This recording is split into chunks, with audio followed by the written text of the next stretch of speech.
तेलंगाना के सिकंदराबाद में Ruby electric scooter नाम के शोरूम में आग लग गई है। जानकारी के मुताबिक बैटरी चार्जिंग यूनिट में आग से यह हादसा हो गया और शुरुआती जानकारी के मुताबिक आग की वजह शॉर्ट सर्किट को बताया जा रहा है और इस वजह से 8 लोगों की मौत हो गई है। इलेक्ट्रिक स्कूटर के शोरूम से लगी आग बिल्डिंग के 2 फ्लोर में फैल गई। शोरूम के ऊपर एक लॉन्ज है और जिन लोगों की मौत हुई है वो इसी लॉन्ज में रहते थे।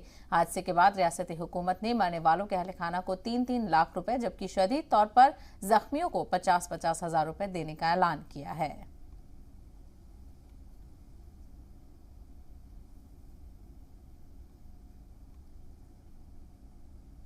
ये मेन काज बोले तो ये इलेक्ट्रिक शॉक है। इलेक्ट्रिक और नीचे वो इलेक्ट्रिक व्हीकल्स है, वो उसके बारे में आया बोल के हम अभी प्राइमरी इन्वेस्टिगेशन में सोच रहे हैं। अभी हमारा क्लूज टीम्स और इलेक्ट्रिसिटी डिपार्टमेंट पूरा लोगों मारा, वो आने के बाद थोड़ा मालूम होता है कैसा हुआ बोल के। सर कितने लोग इसमें मर गए? ये 8 आदमी मर गए अभी तक, वो 7 आदमी छोटा छोटा माइनर इंजरीज है, वो लोगों में हॉस्पिटल में ट्रीटमेंट चल रहा है।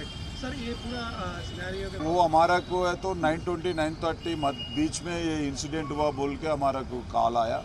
वो कैसा हुआ बोले तो ये नीचे इलेक्ट्रिकल बाइक्स है, वो नीचे से आया बोल के हम सोच रहे हैं।